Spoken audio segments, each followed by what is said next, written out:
फ़ातिमा का माना बनता है, हजूर सल्लल्लाहु अलैहि वसल्लम ने फरमाया, इससे मुराद है दूर।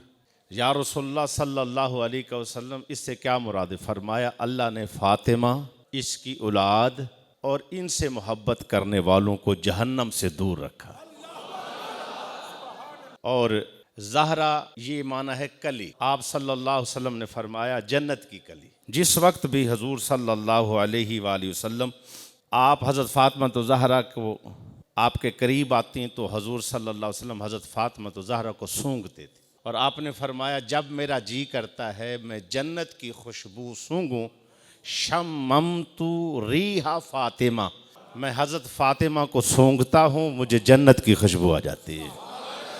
बतूल का माना है कटने वाली, अलहदा होने वाली, दुनिया से ला ताल्लुकी। और हज़रत फ़ातिमा तो ज़हरा सलामुल्लाह अलैहा जब निकाह होकर हज़रत अली के घर में गई ना तो ज़ारो कतार रो रही। तो हज़रत अली ने पूछा आप इस रिश्ते पर राज़ी नहीं हैं? फरमाया अल्लाह ने किया है, हम कैसे राज़ी नहीं होंगे? हुक्म जो है हम कैसे राज़ी नहीं होंगे? तो कहा फिर आप ज़ारो कतार रो रही हैं, वजह क्या? फरमाया पहले फ़ातिमा की सारी रात अल्लाह की इबादत में गुजारती थी, अब वो हकूक आपके भी मुझ पर हकूक हैं। अब वो जो लज्जत और मज़ा सारी रात, वज़्कुर इस्म रब्बिका व तबत्तल इलैहि तबतीला, अपने रब को याद करो, उसको कट के पूरी दुनिया से उसके हो जाओ।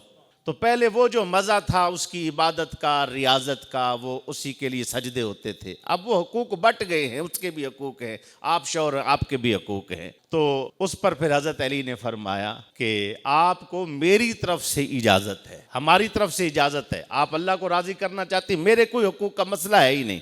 आपने वुज़ू फरमाया और सारी रात मुसल्ले पर खड़ी रही। हज़रत अली ने फरमाया कि जब फ़ातिमा मुसल्ले पर खड़ी है तो मेरा भी तो हक बनता है। मैं हज़रत अली ने भी मुसल्ला बिछा के सारी रात खड़े रहे हैं। ये बतूल का माना है दुनिया से ला ताल्लुकी, कटे हुए।